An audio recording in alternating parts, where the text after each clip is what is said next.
একজনও বলেছেন কিভাবে স্বাস্থ্যের টাকা আসবে, কি বলেছেন যে কিভাবে হাসপাতালগুলোর উন্নতি হবে, বলেছেন কিভাবে চিকিৎসা পরিষেবার উন্নয়ন হবে, কিভাবে শিক্ষা ব্যবস্থার উন্নতি হবে? বিনা পয়সায় শিক্ষা করতে গিয়ে আমরা আজকে কোথায় পৌঁছেছি?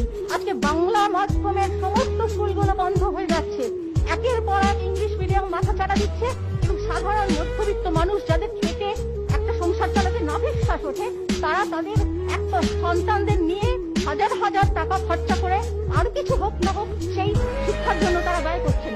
শুধু স্কুলে পাঠিয়ে হচ্ছে না, তাদেরকে প্রাইভেট টিউশন দিতে হচ্ছে আরো হাজার হাজার টাকা খরচা করে।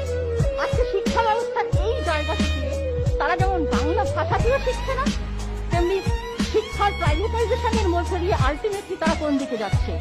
আপনারা কি একবারও ভেবেছেন যে এই সরকারি স্কুলগুলোকে সুন্দরভাবে চালিয়ে আমাদের শিক্ষার খরচাটাকে অনেক কমিয়ে আনা যেত এবং অনেক সুষ্ঠুভাবে পরিচালনা করা যেত?